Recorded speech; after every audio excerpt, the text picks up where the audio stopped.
Until we get our acts together, all of us, we are as good as dead.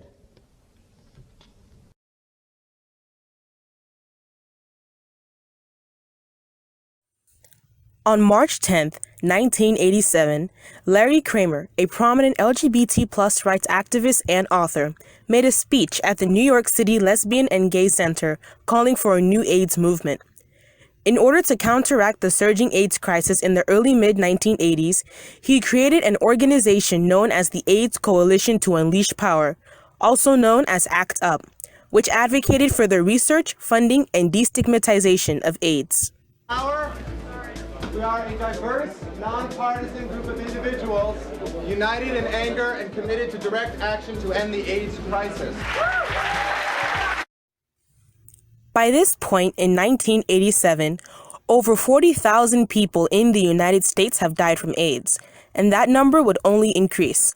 Fortunately, on March 19, 1987, the Food and Drug Administration, also known as the FDA, created the first ever HIV/AIDS drug, AZT. The price tag? $10,000 per year. This presided AZT for the ultra-wealthy, leaving poor and common working class people fighting AIDS with no other form of accessible and affordable treatment. As their first official protest as a legitimate organization, ACT UP targeted the FDA and protested the ridiculous cost of AZT.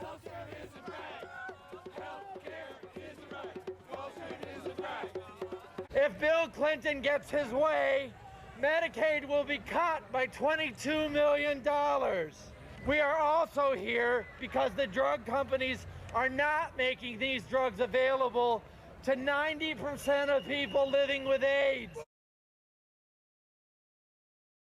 What's going on here today? Well, the reason we're here is that Hearst Corporation owns Cosmopolitan magazine, and Cosmo just ran probably one of the worst AIDS articles on women, which basically says that if you're a heterosexual woman, even if you're sleeping with a guy who's infected, you're safe, you're not at risk.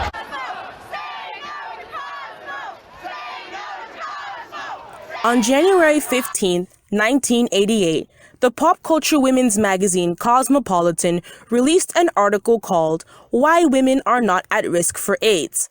This was during a time where most of the victims of AIDS were gay and bisexual men.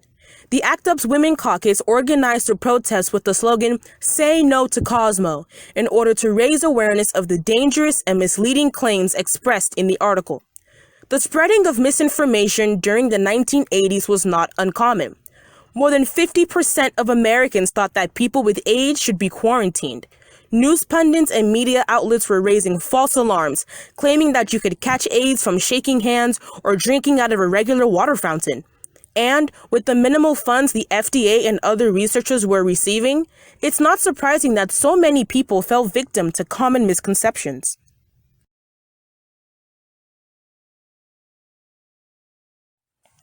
On May 7, 1989, 600 ACT UP protesters held a demonstration at the New York State Capitol in Albany, New York. Vito Russo, a prominent activist and author, makes his iconic and historic speech. All I read in the newspapers tells me that the mainstream heterosexual population is not at risk for this disease.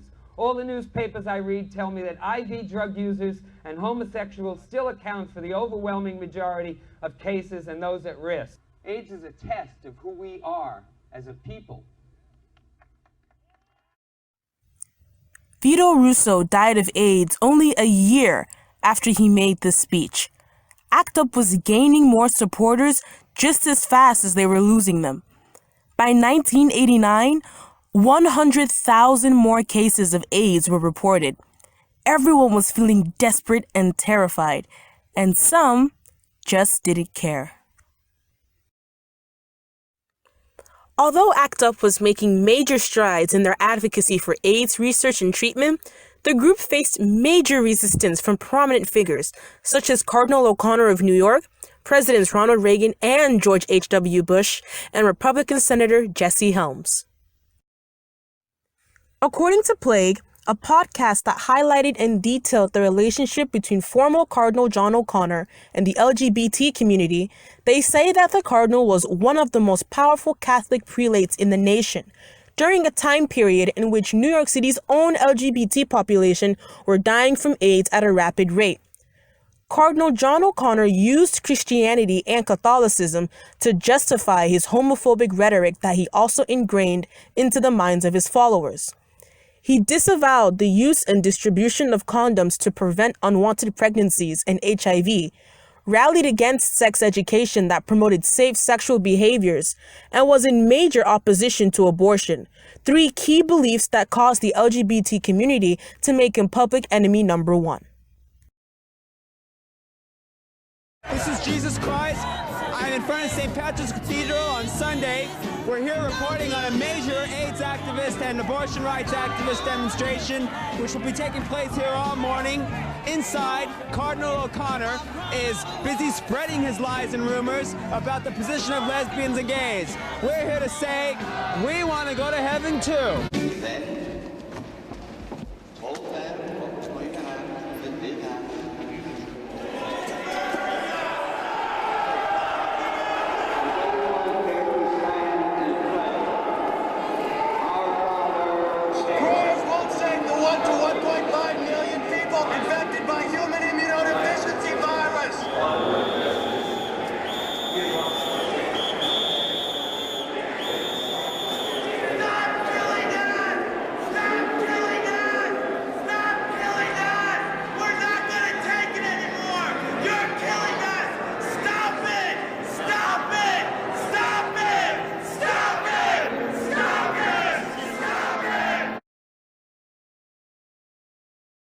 Also known as Senator No, due to his strong opposition to abortion, racial quotas, and LGBT rights, Jesse Helms was a force to be reckoned with.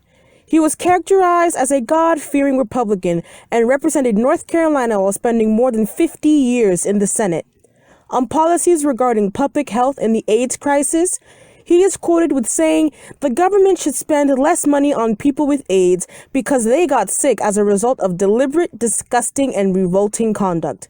He backed numerous legislation that blocked AIDS funding and was downright homophobic. So, ACT UP decided to do something about it. And in the nation's capital, more gay rights groups are speaking out, this time with a message of safety.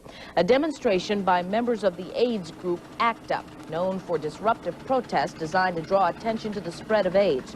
But this morning, something most incredible. They unfurled a giant political message for Senator Jesse Helms. The means for the message, a 15-foot giant condom, which engulfed his Washington, D.C. home. The group was protesting Helms' stance against AIDS education. Police were called to the scene, but they didn't arrest anyone. ACT UP brought an era of change throughout the 80s and well up into the 90s. They didn't only have AIDS at the forefront of their cause, they also tackled other issues as well, such as women's reproductive rights and police brutality among LGBT people.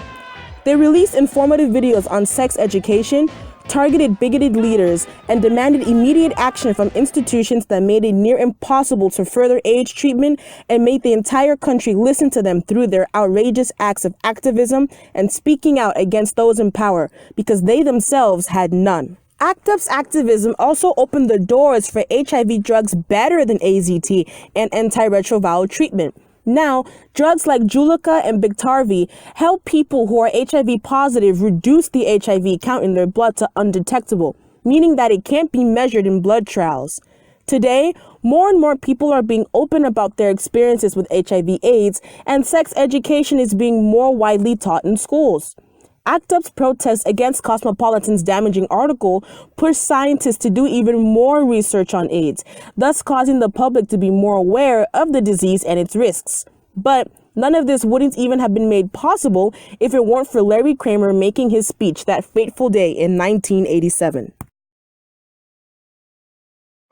Plague! We are in the middle of a plague, and you behave like this.